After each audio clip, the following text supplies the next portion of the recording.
salam damai sejahtera buat kita semua. Kita akan belajar mengenai penumpangan tangan. Nah, ini materi yang sangat berbeda, sangat asik dibandingkan kalau kita ikut Bible study lainnya. Karena materi ini jarang sekali disampaikan, jarang sekali diajarkan. Padahal setiap kita di akhir atau di ujung daripada pelajaran itu ditentukan untuk jadi berkat. Untuk jadi berkat bukan cuma sekedar secara finance, untuk jadi berkat bukan cuma secara tenaga atau volunteering, tapi juga bisa jadi berkat di dalam penumpangan tangan. Memang kita bisa berdoa, tapi penumpangan tangan merupakan tanda saudara itu wakil Allah, yang dimana saudara akan menyalurkan berkat Tuhan dalam kehidupan orang yang saudara doakan. Nah, mari kita lihat apa itu arti daripada penumpangan tangan. Penumpangan tangan artinya suatu tindakan menaruh tangan kita di atas tubuh seseorang dengan mendoakan dan menyampaikan pesan Tuhan. Jadi penumpangan tangan adalah suatu tindakan di mana kita melehen, menumpangkan tangan dengan mendoakan atau menyampaikan pesan Tuhan. Nah, ini menarik. Khotbah atau pengajaran itu memindahkan pengetahuan dan informasi. Pendampingan itu memindahkan skill dan kemampuan. Tapi penumpangan tangan itu memindahkan kuasa dan urapan Tuhan. Jadi bicara soal penumpangan tangan itu bicara soal kuasa, bicara soal urapan, soal mujizat. Nanti kita akan lihat ternyata mengenai penumpangan tangan sudah dilakukan sejak zaman Perjanjian Lama. Bukan cuma pada Perjanjian Baru saja, ini sudah dilakukan jauh-jauh lamanya dan betul-betul hasilnya sangat maksimal. Kita lihat di sini hal perumpamaan tentang penumpangan tangan, yaitu dicatat di dalam Alkitab. Sudah ada sejak Perjanjian Lama yang pertama untuk memberi berkat. Memberi berkat bagi keturunan, memberikan berkat bagi generasi, memberikan berkat bagi orang yang dicintai, memberikan berkat bagi bangsa dan negara, memberi berkat buat anak yang masih di dalam kandungan sekalipun. Dimana ketika Abraham punya Ishak, dan Abraham akan segera dipanggil sama Tuhan, dan usia sudah lanjut, kemudian dia melehen, dia menumpangkan tangan memberikan berkat kesulungan kepada Ishak. Demikian ketika Ishak udah memiliki 2 anak, lalu memberikan berkat sulung kepada Yakub, dan kemudian Yakub memberikan berkat sulung kepada Efraim dan Manasye. Dan ini menunjukkan bahwa sejak mereka menumpangkan tangan, maka roh Tuhan ada pada orang tersebut. Seperti ada open heaven. Di dalam Perjanjian Lama, seorang ayah untuk memberkati anaknya melepaskan berkat. Itu dengan menumpangkan tangan. Dan ketika ditumpang tangan, maka berkat itu ada. Nah, ini menarik sekali. Saya punya teman hamba Tuhan. Itu ketika dia punya anak pertama, sebagian besar mungkin tahu ya, Pak Simon pasti tahu hamba Tuhan ini. Waktu anak pertama dia rajin mendoakan di dalam kandungan ibunya, si ayahnya ini. Ibunya rajin menyembah Tuhan, memuji Tuhan. Betul begitu anak itu lahir, kok karakternya itu ya mulia, punya nilai-nilai yang kuat, bahkan punya penguasaan diri, kasih, kelemah lembutan, dia punya kemurahan hati, karakternya begitu sepertinya dewasa. Walaupun anak ini masih dibilang anak-anak, belum remaja. Bahkan juga di sekolahnya sangat berprestasi sekali. Nah, kemudian dia punya anak kedua. Nah, ketika anak kedua ini dia jarang tumpang tangan karena berpikir, kita kan sudah di dalam Tuhan, kita hamba Tuhan, kita sering nyampaikan firman Tuhan. Jadi dia nggak pernah tumpang tangan nih anak waktu dalam kandungan. Nggak pernah lepaskan berkat. Begitu lahir anak ini liar, susah dikendalikan, kemudian nakal, pelajaran sekolah juga semau-maunya masuk sekolah. Di situ kita menarik sebuah kesimpulan, ternyata penumpangan tangan itu merilis berkat. Melepaskan berkat bukan cuma berkat jasmani dalam hal ini, karena dalam Tuhan bukan cuma berkat jasmani, tapi berkat rohani, berkat nilai-nilai, berkat perlindungan. Dan ini yang kami lakukan sejak anak saya masih dalam kandungan sampai hari ini. Selalu tiap malam kami lay hand, kami tumbang tangan buat mereka, kami doakan mereka. Dan betul nilai-nilai yang dimana mungkin dia tahu, dia mulai hidupi, dia mulai kerjakan. Ini penting untuk Bapak Ibu lakukan ketika Anda punya anak. Baik itu anak masih dalam kandungan maupun anak sudah di luar kandungan. Karena untuk mendoakan bukan pada waktu dia sudah ada dalam luar kandungan, tapi untuk mendoakan juga kita perlu lakukan sejak ada dalam kandungan. Berikutnya, yang kedua, penumpangan tangan dalam perjanjian lama dilakukan untuk memberi tugas, mandat kepada nabi. Ya. Jadi kepada imam, kepada raja untuk meneruskan kepemimpinan. Nah, ini sangat penting bagi seorang leader ketika mau mengutus seseorang, dia tumpang tangan dulu sebagai doa pengutusan, sebagai doa pentadbisan, di mana Nabi Musa menumpangkan tangan atas Yosua untuk meneruskan kepemimpinannya, memimpin bangsa Israel yang besar. Waktu itu Yosua sangat muda, dia sangat awam sekali, tapi begitu Musa menumpangkan tangan itu, otoritas Musa, wibawa Musa itu pindah kepada Yosua. Sehingga Yosua itu ngomong didengar. Yosua itu dia ketemu dengan sungai Yordan, kemudian dia lakukan yang sama seperti pemimpinnya lakukan waktu membelah Laut Teberau. Dia ambil baju dan kemudian dia pukul sungai tersebut terbelah. Membuktikan bahwa otoritas kepemimpinan itu pindah ketika kita ditumpang tangan oleh hamba-hamba Tuhan. Ketika kita tumpang tangan oleh pemimpin-pemimpin rohani. Jangan pernah anggap enteng sebuah penumpangan tangan. Karena itu memindahkan jubahnya kepada kita. Itu memindahkan kuasanya kepada kita. Makanya yang menarik di sini adalah kepemimpinan Yosua itu jauh lebih baik daripada kepemimpinan Musa. Bahkan pada waktu Elia memberikan jubahnya kepada Elisa, Elisa bisa bikin mujizat sampai 14 kali. Sedangkan Elia cuma 7 kali. Membuktikan terjadi pelipat ganda. Kenapa? Karena dia punya pengurapan sendiri, kemudian pengurapan kepemimpinannya itu dipindahkan lagi. Jadi terima double portion anointing. Wah, ini penting bagi kita semua yang mau melayani Tuhan, yang jadi pemimpin untuk minta dilehem, didoakan oleh hamba-hamba Tuhan. Ini saudara akan dapat 2 kali pengurapan ganda. Berikutnya juga untuk pentadbisan bagi seorang imam. Seorang imam waktu itu kalau sebelum diangkat, si Musa itu menumpangkan tangan kepada Harun dan anak-anaknya. Untuk mereka jadi mengambil jabatan seorang imam. Jadi kalau tadi nomor 2 adalah pemimpin, ini imam. Dan yang keempat, ini menarik. Waktu itu Yesus belum ada di dunia. Jadi cara satu-satunya untuk penghapusan dosa manusia yaitu dengan memotong korban. Dimana yang keempat ini adalah untuk korban penghapusan dosa. Jadi dalam ritual perjanjian lama itu kalau ada seseorang yang berdosa, dia datang ke kemah suci atau ke bait Allah, lalu kemudian dia bawa hewan. Kalau dia tidak bawa hewan, dia bisa membeli hewan di sana.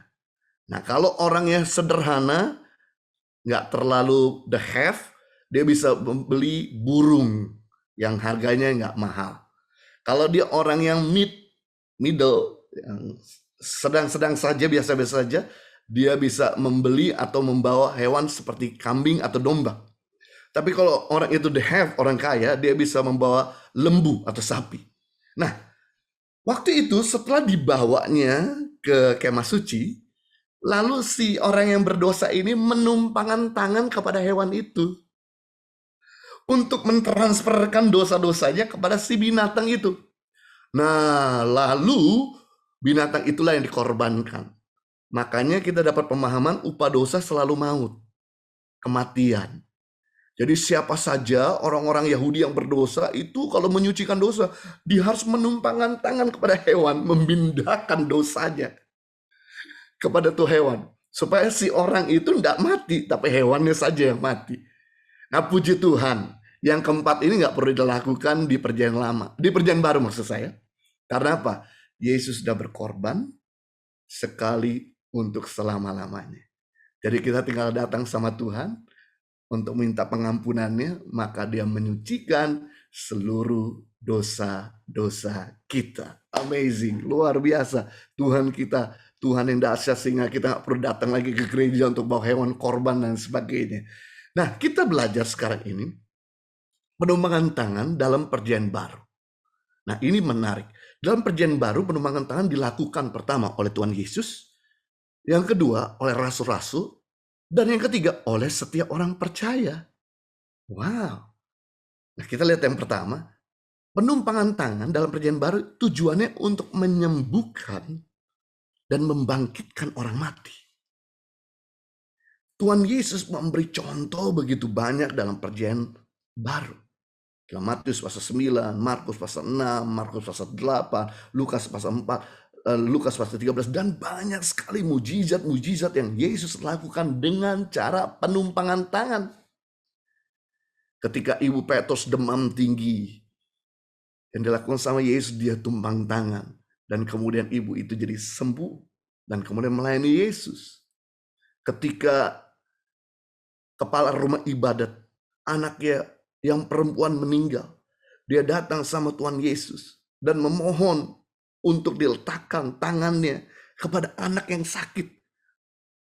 Kepala rumah ibadat ini mengerti betapa pentingnya penumpangan tangan pada orang yang sakit.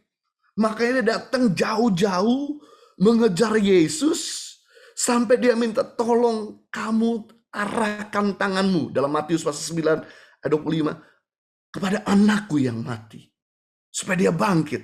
Dan kemudian Yesus dalam perjalanan ke rumah Yairus sempat tertahan karena ada wanita yang pendarahan 12 tahun menjamak ujung jubah Yesus, sehingga waktu itu Yesus sempat mengingkari wanita ini. Dan kemudian dia baru melanjutkan perjalanan lagi ke rumah Yairus. Sampai di rumah Yairus semua orang tertawa, anak itu udah mati, nggak mungkin bisa bangkit lagi. Dan kemudian Yesus membawa Petrus, Yakobus, dan Yohanes, dan membawa kedua orang tuanya. Dan kemudian Yesus menumpangkan tangan atas anak yang mati ini. Seketika itu juga dia bangkit. Amazing. Yesus pakai cara dengan penumpangan tangan untuk menyembuhkan dan membangkitkan orang mati. Bahkan hal ini diteruskan oleh para rasul. Baik itu Petrus, baik itu Rasul Paulus, baik Rasul Yohanes, dan rasul-rasul yang lain. Di mana ketika mereka melihat ada orang yang kena demam tinggi, disentri, dan Paulus masuk ke kamar itu mendoakan serta menumpangkan tangan atasnya dan menyembuhkan dia. Bahkan yang menarik, Yesus berjanji sebelum dia naik ke surga, dalam Markus 16 ayat 17, tanda-tanda ini akan menyertai orang-orang yang percaya. Mereka akan mengusir setan-setan demi namaku. Mereka akan berbicara dalam bahasa-bahasa yang baru bagi mereka, bahasa roh. Mereka akan memegang ular. Dan sekalipun mereka minum racun maut, mereka tidak dapat celaka. Mereka akan meletakkan tangannya atas orang sakit dan orang itu sembuh. Wah, luar biasa. Ini adalah hal yang sangat menarik. Tuhan Yesus mempercayakan otoritas untuk melakukan mujizat kesembuhan kepada kita ketika kita menumpangkan tangan atas orang yang sakit. Maka orang itu akan jadi sembuh. Lalu kenapa sampai hari ini kita nggak pernah lihat mujizat kesembuhan? Karena kita nggak pernah rutin menumpangkan tangan kita pada orang yang sakit. Setiap saudara yang percaya Yesus sebagai Tuhan dan Juru Selamat, dan setiap saudara hidup di dalam Tuhan, saudara punya otoritas, saudara punya kuasa, saudara punya Yesus dan punya Roh Kudus untuk layak mendoakan orang yang sakit, melepaskan doa. Nah, untuk pertama kali mungkin Anda doakan dah, dapat latih terus. Karena karunia semakin dilatih, semakin berkembang. Tapi karunia tidak pernah dilatih, tidak pernah berkembang. Saya ingat waktu saya tahun 92 baru bertobat terima Yesus sebagai Tuhan dan Juru Selamat, Bapak Ibu Saudara semua. Itu saya mendoakan orang tua dari teman saya yang sakit kuning, perutnya udah membesar. Dalam nama Yesus, kami katakan sakit penyakit pergi. Jadilah sembuh dan sehat. Dan kemudian saya arahkan untuk terima Yesus sebagai Tuhan dan Selamat. Supaya kalau dipanggil Tuhan, paling tidak dia alamatnya sudah surga. Besokannya teman saya nggak masuk sekolah. Dan kemudian pulang sekolah saya telepon teman saya. Tanya, bagaimana kabarmu? Kenapa nggak masuk sekolah? Iya, sejak kamu doakan bro, mama saya mati. Saya langsung syok sekali saudara. Mana Tuhan katakan bahwa tanda-tanda ini menyertai orang percaya. Yang sakit sembuh, ini yang sakit saya doakan mati. Tapi apakah saya menyerah Bapak Ibu? Tidak. Saya kemudian besokannya mendoakan lagi orang yang sakit. Tapi kemudian mati lagi. Saya doakan lagi orang ketiga saya yang sakit. Mati lagi. Saya doakan orang kelima, ke-10, ke-20, ke-50, ke-90. Masih mati juga. Saya doakan orang ke-99 juga mati. Untung Bapak Ibu Saudara semua tidak kenal saya tahun 92. Kalau nggak saya doakan saudara ikut mati juga nanti. Tapi puji Tuhan, karena tidak menyerah, saya doakan di orang yang ke-100. Orang yang sakit sembuh. 101 sembuh, 102 sembuh, 103 sembuh, 104 sembuh, 105 mati lagi. Puji Tuhan, hari ini waktu didoakan, orang-orang tersebut lebih banyak sembuhnya daripada mati. Membuktikan bahwa karunia semakin digunakan, semakin berkembang dan berlipat kali ganda. Saudara mesti tahu bahwa Yesus telah berjanji sebelum dia naik ke surga, bahwa kamu akan melakukan pekerjaan-pekerjaan lebih besar daripada Yesus lakukan. Bukan berarti kita lebih hebat dari Yesus, tapi karena time frame Yesus tinggal di bumi terbatas cuma 33,5 tahun, sedangkan kita tinggal di bumi bisa sampai 90 tahun. Jadi kalau Yesus bisa menyembuhkan orang ratusan, kita bisa menyembuhkan orang ribuan. Kalau Yesus membangkitkan orang mati puluhan, kita bisa membangkitkan orang mati ratusan. Karena kita punya jangka waktu lebih lama tinggal di bumi. Kita masih, bahkan populasi penduduk zaman Yesus sama populasi penduduk zaman sekarang jauh lebih banyak zaman sekarang. Akan banyak banget orang-orang yang depresi, orang-orang yang sakit. Nah, inilah kesempatan bagi kita untuk menyatakan bahwa Yesus adalah Tuhan yang hidup, masih bekerja. Dengan mendoakan saudara. Kenapa? Karena ada begitu banyak penyakit yang nggak bisa disembuhkan secara medis. Butuh kuasa Tuhan. Dan dengan saudara mendoakan mereka, Anda sedang menyatakan cerita Tuhan. Cerita Alkitab, bukan cerita mitos, tapi cerita Tuhan, cerita kebenaran. Saya rindu setiap saudara. Anda layak untuk mendoakan orang yang sakit, karena Anda orang percaya. Saya nggak mau saudara cuma sekedar diberkati, saya nggak mau saudara sekedar sukses, saya nggak mau saudara sekedar mengalami mujizat Tuhan, tapi goal kekristenan, saudara harus jadi berkat. Salah satu cara menjadi berkat, mendoakan orang yang sakit sembuh. Hari-hari ini begitu banyak tim kami harus menangani orang-orang yang sakit. Sampai malam kita buka open untuk mendoakan mereka, konseling mereka. Sampai jam 10 malam itu masih terus berdatangan, berbanjiran. Orang minta didoakan. Saya nggak bisa bayangkan kalau ini terus diteruskan. Kami kurang tangan. Kami kekurangan waktu. Kami kekurangan sumber daya manusia untuk melayani mereka. Betul Yesus berkata bahwa tuaian telah menguning, tapi pekerja sedikit. Ada begitu banyak orang sedang menghadapi begitu banyak masalah. Nah inilah, kalau Tuhan mempertemukan mereka datang sama kita, berarti Tuhan mau untuk kita melayani mereka.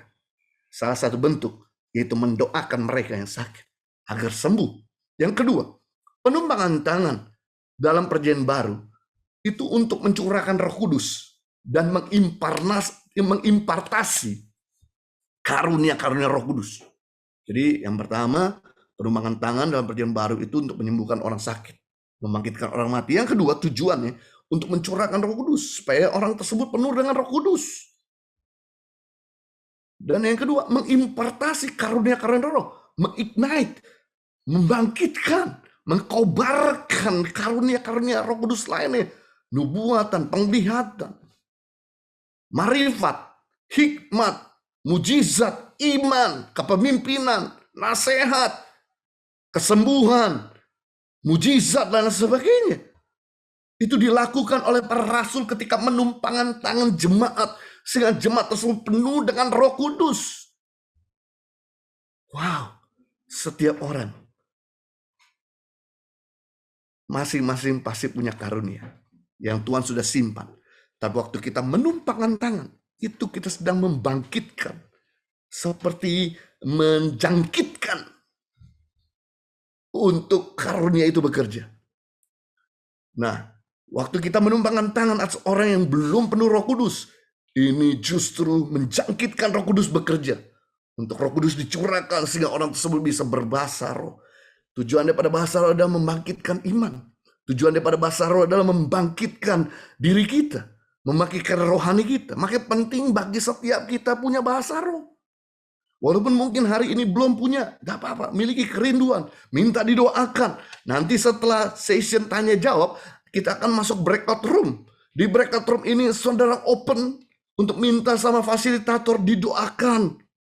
Kalau saudara belum penuh Roh Kudus, minta didoakan penuh Roh Kudus. Kalau saudara sakit, minta didoakan supaya saudara disembuhkan.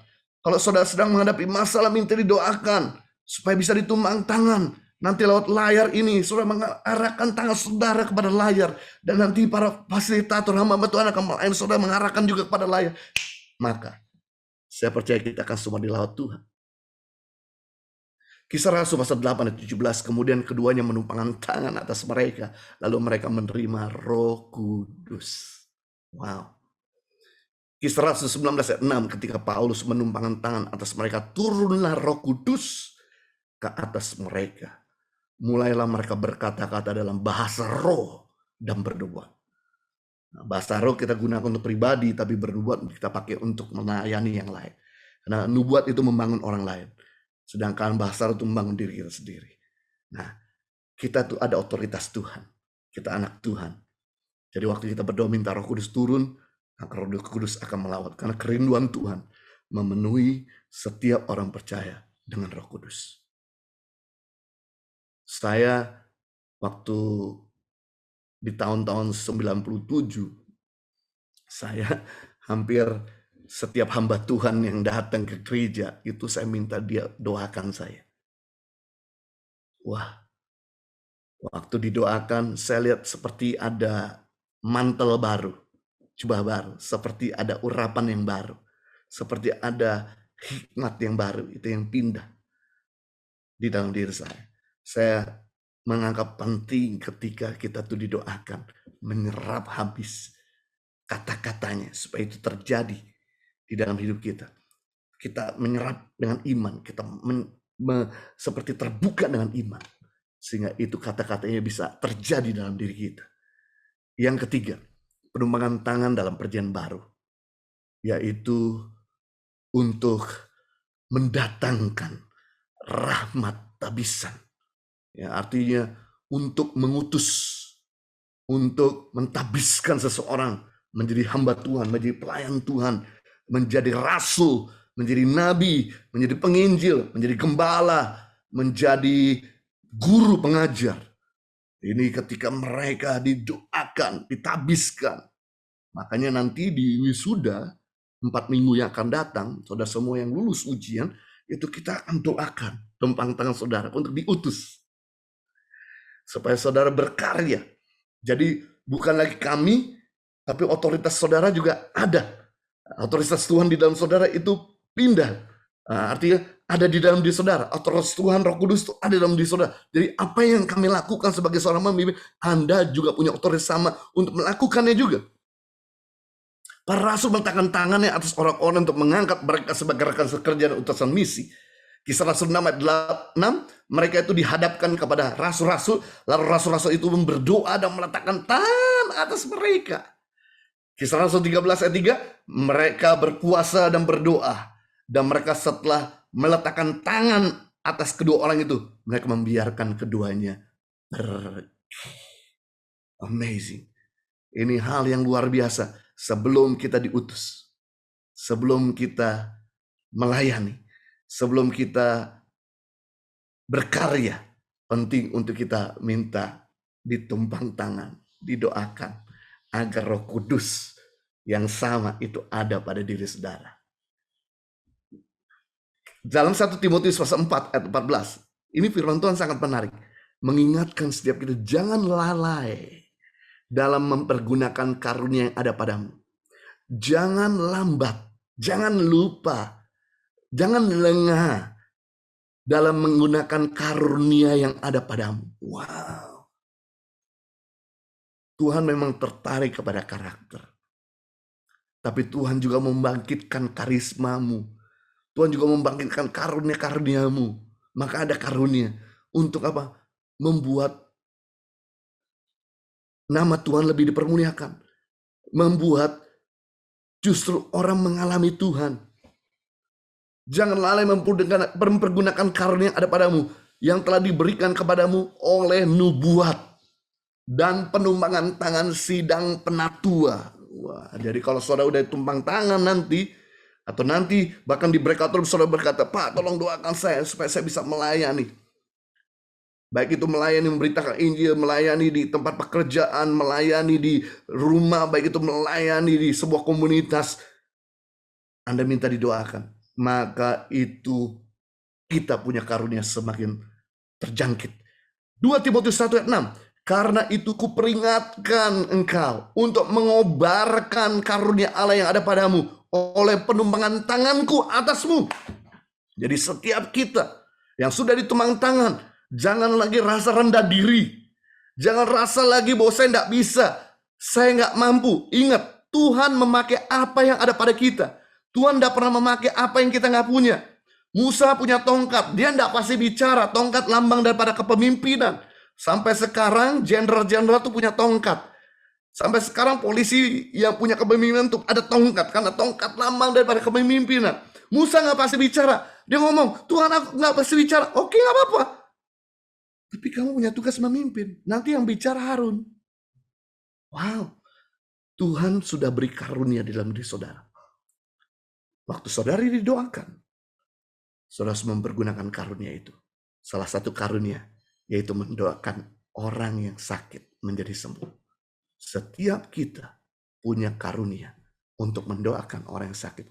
Jadi tugas mendoakan orang yang sakit bukan cuma tugas pendeta, bukan cuma tugas hamba Tuhan, bukan cuma tugas orang-orang lulusan teologi, bukan cuma tugas para pengajar Bible School Impact Community, tapi tugas setiap kita. Ayo jangkitkan, ayo lakukan, ayo korbankan. Sehingga karunia kita semakin berkembang dan berlipat kali ganda. Syarat untuk penumpangan tangan simpel sederhana. Saudara tentu harus lahir baru. Lahir baru itu artinya sudah menerima Yesus sebagai Tuhan dan Juru Selamat. Sudah dibaptis.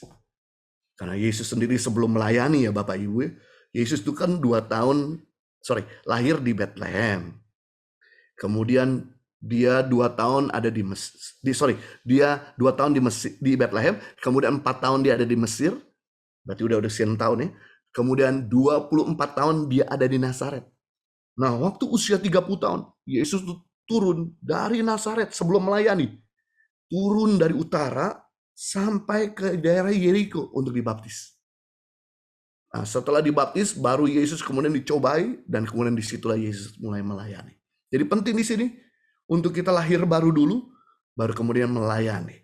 Dan berikut yang kedua, tentu syarat penumpangan tangan harus hidup dalam kebenaran. Untuk hidup dalam kebenaran, menghidupi apa yang diajarkan oleh firman Tuhan, melakukan apa yang kita ajarkan, supaya kita nggak buka celah. Sebab kalau kita ada dosa, kita tumpang tangan seseorang, dosanya itu pindah. Seperti kita menumpangkan tangan waktu seperti perjanjian lama, ketika orang-orang menumpangkan tangan pada hewan, ya dosanya pindah. Makanya hati-hati kepada orang tua yang menyimpan sakit hati, dendam, itu telah memindahkan sakit hati kepada anaknya. Pastikan bahwa hati kita benar, hati kita genuine, hati kita murni, sehingga waktu kita menumpangkan tangan, yang baik yang pindah. Makanya penting waktu kita menumpangkan tangan, kita berdoa. Biarlah segala yang baik ada padaku. Itu saja yang keluar, itu saja yang dipindahkan. Yang buruk tidak dipindahkan. Dan yang ketiga, secara penumpangkan tangan tentu harus hati-hati menumpangkan tangan lawan jenis. Harus menumpangkan tangan di daerah yang cukup sopan, ya, tidak di daerah-daerah yang tidak baik. Biarlah sesama jenis yang mendoakan lebih baik. Itu lebih akurat. Dan kalau misalnya betul-betul sesama jenis ternyata belum bisa punya kapasitas untuk mendoakan, saudara bisa pinjam tangannya untuk meletakkan mungkin di bahunya atau meletakkan mungkin di bagian perutnya, dan kemudian saudara mendoakan lewat tangan orang lain. Sehingga tidak terjadi sesuatu yang aneh-aneh.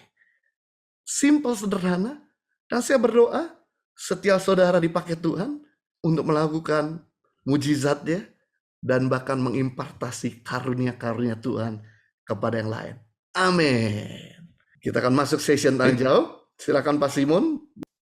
Penumpangan tangan dalam masa pandemi untuk mendoakan orang yang sakit COVID, apa tetap perlu harus melakukan penumpangan tangan? Oke, jadi kan kita harus mengikuti juga protokol. Protokol yang ada artinya tidak bisa dengan tangan biasa. Tentu kalau kita berdekatan dengan orang yang kita cintai, ya kita bisa doakan pakai sarung tangan dengan semua peralatan APD untuk menjaga saudara supaya saudara tidak terpapar juga. Atau saudara juga bisa menumpangkan tangan lewat layar, bisa pakai Zoom, bisa pakai WA video call, ya kan? Itu juga lebih aman. Juga bisa lewat doakan di pintu kamarnya sambil dia mendengarkan. Mama, saya mau doakan Mama. Tolong Mama arahkan tangan Mama di bagian yang sakit. Jadi kita pinjam tangannya dia. Setelah mulai doakan, tumpang tangan mungkin di depan pintu kamarnya atau di depan rumahnya. Dan setelah mulai doakan. Itu bisa kita lakukan. Tidak mesti harus tumpang tangan secara langsung. Karena Tuhan kita nggak bisa dibatasi. Seperti hari ini nanti kita akan doakan saudara. Ini kita pakai Zoom. Dan Tuhan bisa bekerja. Hal yang luar biasa Tuhan kita. Unlimited. Berikut ya Pak Simon. Kalau kita ditumpangkan tangan oleh hamba Tuhan atau oleh seseorang, tapi kita tahu karakter hamba Tuhan itu tidak baik, itu bagaimana? Apakah roh yang ada dalam dirinya itu tertransfer ke kita? Nah, ini juga pertanyaan sama yang mirip adalah, apakah ada transfer spirit? Transfer spirit itu apa? Oke, ya. Hal yang menarik, seandainya kita nggak punya pilihan, mau nggak mau kita pasti akan dilehen, ditumpang tangan sama batu tersebut. Kita bisa berdoa dalam hati. Tutup bungkus aku dengan darah Yesus, biarlah yang baik saja yang pindah, yang tidak baik tidak sampai masuk dalam diriku. Itu doa kita. Ya kan, biar gimana pun, seburuk-buruknya orang itu pasti ada sisi baik juga. Dan Tuhan pun masih mempercayakan dia jadi pemimpin kita. Walaupun kita mungkin tidak minta dia doakan kita, tapi dia mendoakan kita. Caranya seperti itu, menutup bungkus Tuhan. Minta Tuhan tutup bungkus dengan kuasa darah Yesus. Dan mengenai transfer spirit, itu memang ada. Seperti yang saya katakan tadi, bahwa kalau dia memiliki spirit perjinahan, percabulan, itu bisa pindah. Ya, karena ini ada efek domino. Karena pemimpin itu kan seperti tudungnya. Kalau tudungnya bocor, maka yang di bawahnya itu kena hujan, basah. Kalau pemimpinnya itu buka celah, pasti di bawah juga akan mengalami efek samping. Tapi sekali lagi, Tuhan yang ada dalam diri kita lebih besar. Artinya kita juga bisa berdoa untuk Tuhan menutup bungkus kita. Jangan coba berusaha untuk menyingkirkan hamba Tuhan itu. Belajar seperti Daud, walaupun pemimpin yang tidak sehat. Saul berusaha untuk jahat membunuh dia, tapi Daud selalu mengampuni. Daud selalu bersikap manis sama pemimpinnya. Dan kemudian akhirnya Daud punya kesempatan untuk membunuh pemimpinnya, untuk mengangkat dirinya, tapi Daud tidak lakukan itu. Apa yang terjadi? Walaupun Saul dengan Daud hubungannya adalah hubungan menantu sama mertua, sikap jahat mertuanya itu nggak pindah di dalam diri Daud. Kenapa? Karena Daud selalu berada dalam hadirat Tuhan. Amin. Jadi intinya menghargai otoritas ya Pak Jojo ya. Kenapa, Pak? Bagaimanapun intinya menghargai otoritas. Yes, Karena betul. pemimpin itu punya otoritas dari Tuhan. Yes. Ya. Oke, yang berikutnya, apakah seorang yang mendapat karunia saja untuk tumpang tangan, mengapa ada gereja tidak melakukan tumpang tangan?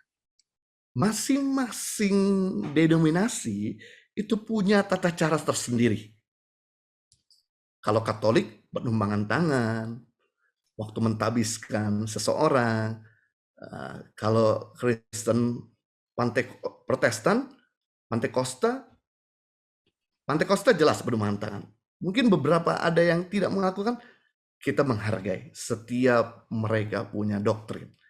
Kita tidak bisa menghakimi karena masing-masing punya pewahyuan yang berbeda-beda. Bisa saja mendoakan tanpa tumpang tangan. Bisa. Yesus pun bisa lakukan hal itu. Ketika Yesus dalam perjalanan dari Galilea menuju ke Yerusalem, dia harus melewati daerah namanya Samaria. Nah, waktu masuk di desa pertama Samaria, itu ada 10 orang kusta berseru berteriak sama Yesus dari jauh. Yesus, anak Daud, kasihlah aku, sembuhkan aku. Kemudian Yesus berpaling. Dan Yesus berkata, tunjukkan dirimu kepada imam, bongkok sudah sembuh. Waktu itu mereka belum sembuh, waktu Yesus ngomong, tunjukkan dirimu pada imam. Nah, dalam perjalanan, mereka dari Samaria menuju kepada imam, itu mereka disembuhkan Tuhan. Jadi ada kesembuhan yang secara instan, ada kesembuhan yang butuh waktu. Dan dalam perjalanan kepada imam, kenapa mereka harus pergi kepada imam? Karena orang kusta dinyatakan tahir, itu harus sama dokter imam. Imam yang mengesahkan orang itu sudah sehat atau orang itu masih sakit kusta. Jadi makanya kenapa Yesus selalu memberikan perintah kepada orang yang sakit kusta untuk menunjukkan dirimu kepada imam. Walaupun dia tahu imam itu buruk, benci Yesus. Walaupun imam itu nggak suka sama Yesus. Tapi dia suruh untuk mereka pergi kepada imam. Nah, waktu dalam perjalanan menuju kepada imam, terjadi kesembuhan pada 10 orang kusta ini. Satu di antara mereka kembali sama Yesus, tersungkur dan mengucap syukur. Jadi bisa saja dilakukan mendoakan tanpa ditumpang tangan. Dan kita harus hargai mereka, doktrin mereka, dan kita juga punya cara tersendiri untuk mendoakan orang sakit, bebas. Apakah penumpangan tangan boleh dilakukan istri ke suami dan juga sebaliknya? Yes, sangat boleh. Karena penting memang setiap hari kita bisa mendoakan pasangan hidup kita. Ya, saya doakan istri saya kalau malam lagi tidur itu tumpang tangan. Ya, biar roh Tuhan memenuhi mimpi yang baik. Kemudian saya doakan biar karakter Kristus bertambah-tambah. Biar karunia Roh Kudus bekerja. Biar Tuhan melindungi. Dan kemudian bisa juga si istri mendoakan suami. Ya, kan kalian bukan lagi menjadi dua, tapi menjadi satu. Jadi waktu kalian memberkati pasanganmu, Anda sedang memberkati dirimu. Waktu Anda sedang melukai pasanganmu, Anda sedang melukai dirimu. Apakah boleh menumpangkan tangan untuk diri sendiri, misalnya waktu sakit atau doa berkat untuk diri sendiri? Yes, bisa. Anda punya otoritas. Kalau orang lain bisa diberkati, masa diri sendiri tidak bisa diberkati? Kan firman Tuhan berkata, kasihlah sesamamu seperti dirimu sendiri. Jadi kalau kamu bisa mendoakan orang, pasti kamu juga bisa mendoakan dirimu sendiri. Doakan. Saya juga sempat beberapa waktu, saya selalu tumpang tangan bagi diri saya, Tuhan, saya minta kesegaran, saya minta kekuatan, saya dalam keadaan lemah, dalam keadaan sedang down, saya minta untuk Tuhan. Saya membayangkan Tuhan itu melehen saya, menumpangkan tangan dengan gambaran iman. Saya lihat bahwa Tuhan menumpangkan tangan dalam nama Yesus. Saya yang sakit jadi sehat. Saya yang lemah jadi kuat. Saya yang putus pengharapan diberi pengharapan yang baru. Saya yang kekurangan hikmat diberikan hikmat. Bisa Anda lakukan. Luar biasa, ini luas sekali. Berikut ya Pak Simon. Ya, bagaimana cara agar kita hilang rasa khawatir di dalam hati saat menumpangkan tangan ke orang sakit karena berpikir nggak sembuh? Ini penghambat terbesar ketika kita mendoakan orang sakit, yaitu pikiran. Gimana ya kalau nggak sembuh? Ingat, tugas kita menumpangkan tangan Bapak Ibu. Mendoakan orang yang sakit, itu tugas kita. Karena Yesus sendiri memberi perintah. Kalau Yesus memberi perintah, dia bertanggung jawab kepada perkataan dan perintahnya untuk menyertai. Kalau sembuh, puji Tuhan. Tidak sembuh juga, serahkan sama Tuhan. Karena mungkin belum waktunya. Mungkin dia butuh proses, mungkin dia butuh untuk mengampuni dulu orang yang bersalah. Kita bisa arahkan untuk orang yang nggak sembuh, kita doakan itu untuk melepaskan pengampunan. Karena penghalang terbesar mujizat kesembuhan itu karena menyimpan dendam. Dan ketika disuruh melepaskan pengampunan, suruh doakan, mujizat terjadi. Nah, kalau ada pikiran negatif, itu dibuang jauh-jauh. Makanya firman Tuhan berkata dalam Ibrani pasal 11 ayat 6, tanpa iman, tidak mungkin seseorang berkenan pada Allah. Jadi kalau Anda mendoakan orang, Anda harus lakukan dengan iman. Melangkah dengan iman. Ini bukan aku loh Tuhan. Tapi ini engkau sendiri. Karena yang memberikan mujizat itu Yesus, kita cuma jadi penyambung. Kita menjadi fasilitator saja. Kita cuma jadi perantara. Jadi buang pikiran-pikiran negatif, kekhawatiran. Apakah semua tidak? Apakah bisa tidak? Ingat, bukan tugasmu. Tugasmu adalah menjadi saluran Tuhan. Tugas Tuhanlah yang menyembuhkan. Nah, memang ini perlu dilatih. Semakin sering Anda mendoakan, maka semakin Anda confident. Semakin Anda terbiasa. Kalau nggak pernah dilatih, pasti Anda masih ragu-ragu. Tapi terus latihan. Saya awal-awal mendoakan orang, itu saya tanya, ibu sakit apa? Karena saking pikiran ini negatif, takut dan khawatir. Dia ngomong, saya nangkepnya salah. Saya doakan kakinya, dalam nama Yesus sembuhkan, dalam nama Yesus mujizat terjadi. Amin. Kemudian terjadi, saya suruh cek, dia bilang, iya Pak, udah meninggal. Saya punya pernafasan sudah enak sekarang. Loh, tadi Bapak sakit apa? Pernafasan. Oh, saya nangkapnya sakit kaki. Satu tangan. Harusnya di pundaknya. Saya doakan di kakinya. Tapi Tuhan mengerti. Tuhan tahu hati kita. Tuhan tahu hatinya. Jadi walaupun salah arah atau salah tumpang tangan, Tuhan bisa berikan mujizat juga. Luar biasa. Amin. Apakah kalau kita masih punya kesalahan dan dosa, boleh menumpangkan tangan? Ada baiknya untuk kita minta pengampunan dulu. Untuk kita bereskan sama Tuhan dulu. Supaya yang baik yang kita bisa pindahkan kepada orang tersebut.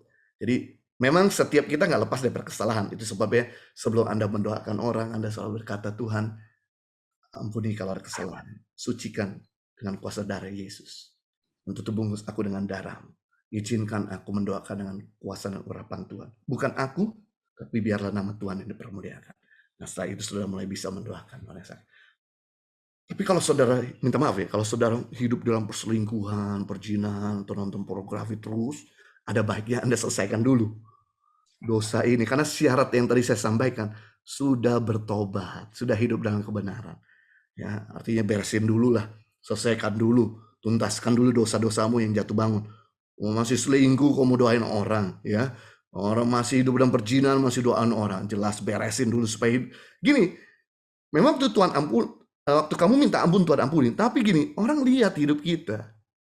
Seperti tadi ada pertanyaan, aku tahu kok orang ini hidupnya nggak benar.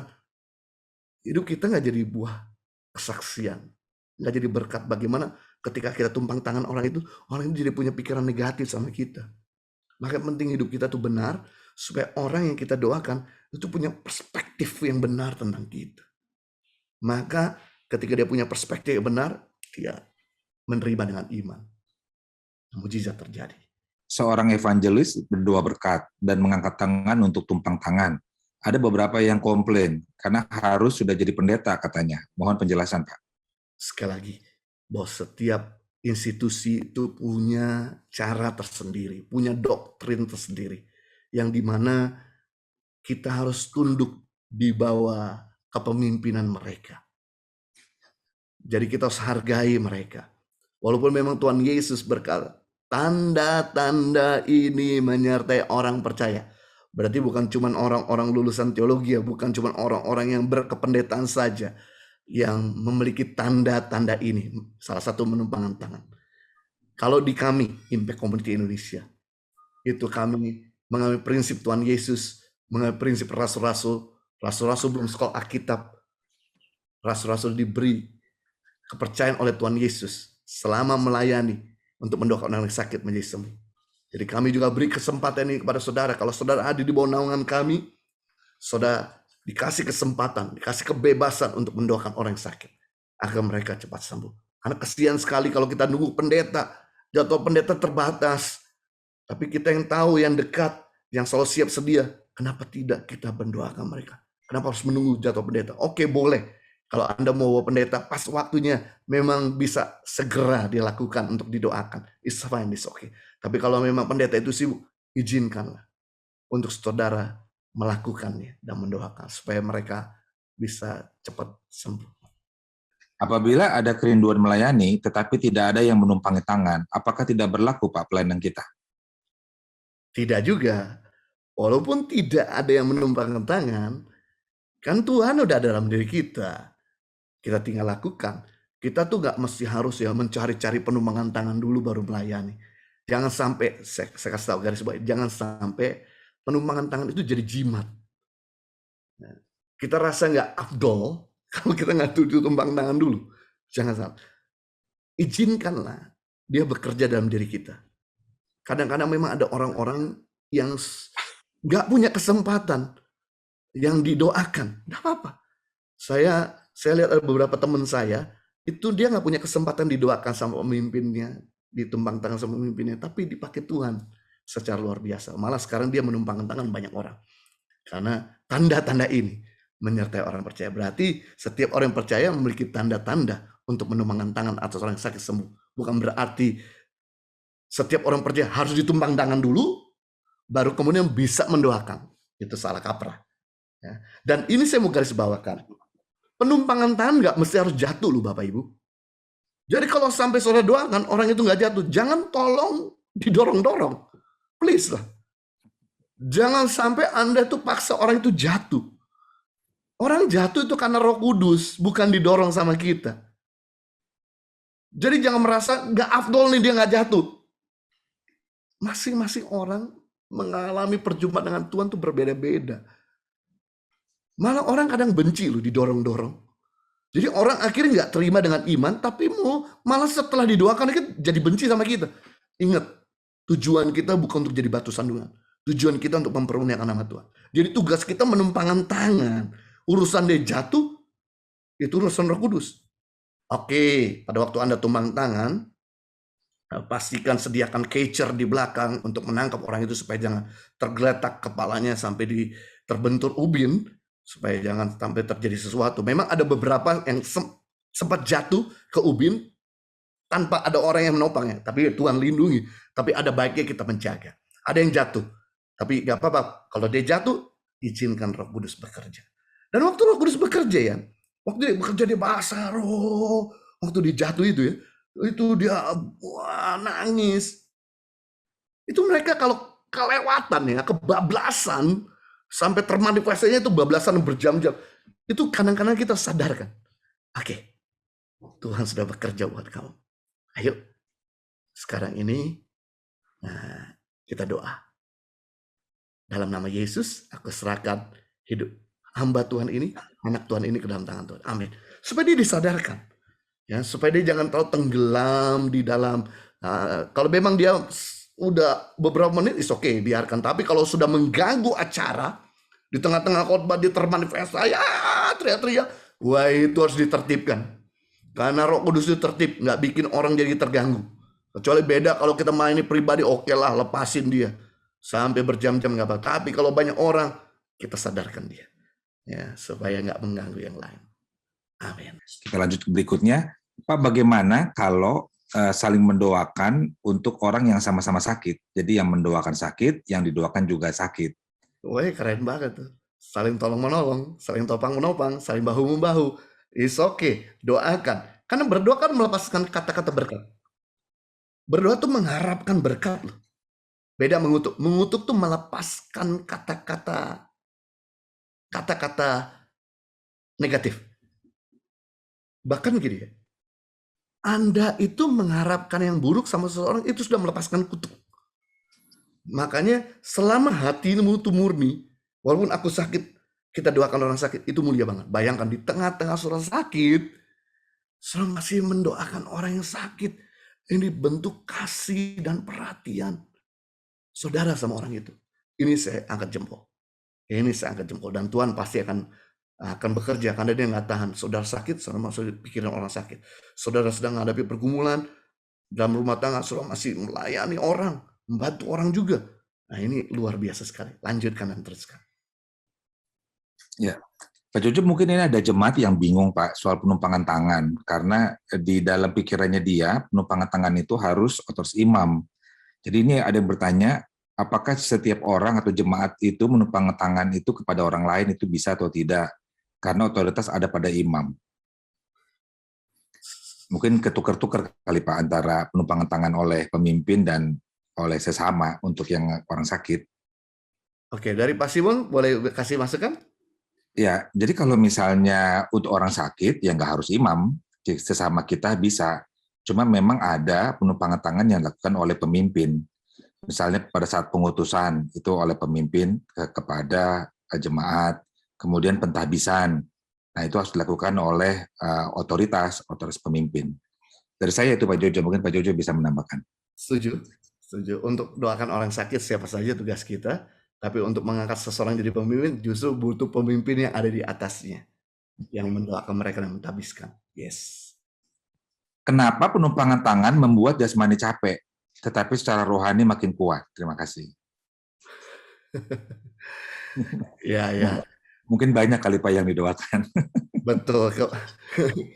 Kan menumpangkan tangan kan mengeluarkan energi juga ya, berkata-kata, mikir, kemudian melayani, mengeluarkan energi. Pasti ada sisi lelahnya. Dan roh kita memang semangat, tapi jangan lupa setelah itu kita perlu di-charge lagi. Makanya Yesus mengajarkan kepada Maria dan Marta, ketika Marta sibuk pelayanan, dia ditegur untuk duduk diam dulu seperti Maria. Nanti setelah jadi Maria, untuk di-charge, mendengarkan isi hati Tuhan, untuk dikuatkan oleh Tuhan, baru kemudian jadi Marta. Jangan sementara Yesus bicara, kita sibuk pelayanan atau sibuk kerja ini itu. Jadi penting di sini ada momennya, kita di-charge, ada momennya untuk kita melayani. Dan untuk charge itu tentu bukan cuma secara spiritual, juga secara jasmani. Anda perlu istirahat yang cukup juga, supaya waktu Anda melayani dengan tubuh yang sehat, tubuh yang maksimal, sehingga saudara juga waktu melepaskan kata-kata, pemikiran saudara jadi tajam. Kemudian juga saudara itu punya fisik yang baik sehat, membuat antibodi makin kuat, sehingga kalau ada penyakit sama orang itu nggak tertimpa sama kita. Jadi ada baiknya menanti hadirat Tuhan, istirahat cukup, dan jiwa kita dalam keadaan baik juga. Ketika kita punya anak yang tidak taat dan susah diatur, apakah belum terlambat untuk menumpahkan tangan kepada anak kita? Sebelumnya anaknya dikutuk oleh orang tua. Artinya ini mau membatalkan kutuknya kali Pak. Iya, iya, iya. Sebetulnya kutuk itu bicara soal kutuk kemiskinan, kutuk kegagalan, ya bisa kutuk kebodohan, kutuk sakit penyakit, itu kita bisa patahkan dan doakan. Tapi kalau soal karakter, nggak cukup ditumbang tangan. Kita perlu dampingi, kita perlu bimbing, kita perlu coaching. Nih, ini hal yang baik. Khotbah kita di mimbar itu memindahkan pengetahuan dan informasi. Pendampingan itu memindahkan skill. Penumpangan tangan memindahkan kuasa dan urapan. Tapi hubungan itu memindahkan segala-galanya. Karakter kita dipindahkan ketika kita bangun hubungan sama orang itu. Mendampingi orang itu, mengcoaching orang itu. If you want to win people, you have to win the heart. Kalau Anda pengen memenangkan seseorang, Anda perlu menyentuh hati orang tersebut. Jadi kita bangun hubungan, kita dapat hatinya, kemudian kita coaching, kita kasih firman Tuhan, kasih bimbingan, kita kasih kuatkan, dan kemudian perlahan-lahan kita minta Roh Kudus untuk mengubahnya, dia akan berubah. Jadi jangan menganggap bahwa penumpangan itu magic. Sekali didoakan orang berubah total 180 derajat. Bukan itu. Penumpangan tangan cuma sebagai mengorbankan, sebagai pemicu, memotivasi untuk orang itu menjadi pelaku kehendak Tuhan. Itu inti daripada penumpangan tangan. Ini syarat-syarat penumpangan tangan, tadi Pak Jojo sampaikan ada 3. Bagaimana kalau syarat itu sudah dipenuhi? Tapi saat yang bertanya ini menumpangkan tangan kepada seseorang, tetapi orang yang ditumpangi tangan itu sering mengungkit-ungkit kesalahan dan dosa masa lalu yang mendoakan. Apa yang harus dilakukan Pak Jojo? Berarti kita harus beresin dulu ya. Kelihatannya keluarga dekat nih kalau gini. Iya, karena orang itu udah punya persepsi yang salah tentang kita kan. Jadi beresin dulu hubungan kita sama dia. Ya ditanya apa yang menjadi kesalahan dan ungkit-ungkit, dan kemudian saya minta maaf. Setelah itu ya kita harus melupakan masa lalu, kita harus menatap ke depan. Ayo kita maju sama-sama. Kita berjuang bersama-sama. Nggak ada orang yang sempurna juga. Bahwa orang masih bertumbuh, kita masih harus harus berbuah. Kasih ruangan lah untuk saya bisa bertumbuh gitu kan. Dan kemudian izinkan saya sebagai suami, sebagai pemimpin rumah tangga untuk mendoakan. Kalau misalnya masih belum dia menerima, punya persepsi yang salah, it's okay, kita bisa mendoakan. Waktu dia tidur kah, kita bisa mendoakan pada waktu di saat dia tidak ada bersama dengan kita bisa doakan. Atau kita bisa berdoa bersama-sama tanpa harus tumpang tangan. Ya, waktu doa mesbah keluarga, kita doa Tuhan berkati istriku, berkati suamiku, berkati anakku, ini. Loh, orang didoakan pasti mau. Tapi mungkin ditumpang tangan belum tentu mau. Nggak apa-apa, didoakan aja, karena nggak mesti harus tumpang tangan. Tumpang tangan merupakan salah satu metode cara Yesus melakukan mujizat. Tapi juga ada cara-cara Yesus melakukan mujizat tanpa ditumpang tangan, dengan perkataan dan doa saja. Jadi ini jangan jadikan menumpangkan tangan harus atau kewajiban. Amin. Kalau tumpang tangan dan berdoa untuk orang lain, apakah kata-katanya harus panjang? Karena saya biasanya cuma pendek. Apakah boleh, Pak? Aduh, tolong jangan basa-basi kalau tumpang tangan. Keluarkanlah apa yang ada di hatimu. Nggak mesti kata-kata yang panjang itu ada kata-kata yang berkuasa. Makanya Yesus itu kalau berdoa, jangan bertele-tele kau berdoa seperti para imam yang menunjukkan bahwa dirinya kelihatan hebat di depan orang. Saya setuju doakan dengan cara yang sederhana, kata-kata yang sederhana. Kalau bisa tuh kata-kata yang mudah dimengerti lah sama orang ini. Kita doakan. Karena kan bahasa kita itu membangun seseorang. Jadi kalau kata-kata jelimet, kepanjangan, berkati burung-burung di udara, janda-janda miskin, berkati, kita masalah waktu kita terbatas, kita sedang berhadapan dengan orang tersebut secara pribadi, langsung straight to the point. Doakan apa yang Tuhan taruh di hati. Dan kata-katamu itu yang keluar dari hati, itu yang berkualitas dan berkuasa. Amin. Amin. Nah ini Pak, ada ibu yang dia mendoakan anaknya yang sakit matanya, tetapi pakai minyak zaitun. Sebelumnya minyaknya didoakan dulu. Bagaimana kira-kira Pak? Yes, boleh. Salah satu cara mendoakan dengan minyak urapan. Tapi benar tadi, didoakan dulu. Entah itu baby oil, entah itu minyak zaitun, entah itu minyak yang bersih lainnya. Pokoknya itu sebagai lambang daripada Roh Kudus. Kita bisa gunakan. Ya, tapi tidak mesti harus. Biasanya boleh juga beberapa hamba Tuhan melakukan hal itu, karena biasa untuk pentabisan dilakukan, bahkan untuk urapan mujizat semua bisa lakukan juga. Karena mungkin sebagai simbol-simbol itu membuat kadang-kadang memantapkan seseorang juga dengan bahwa Roh Kudus ada di situ. Ya, nggak ada masalah. Tapi kalau nggak ada minyak, jangan mesti harus tergantung sama minyak. Iya. Saya pernah dengar istilah tindakan profetik. Apa itu Pak? Apakah tumpang tangan juga termasuk tindakan profetik? Yes, tumpang tangan merupakan salah satu tindakan profetik. Bahkan membacakan ayat deklarasi firman Tuhan itu salah satu tindakan profetik. Bernubuat, menyampaikan pesan-pesan Tuhan untuk masa depan orang itu satu tindakan profetik.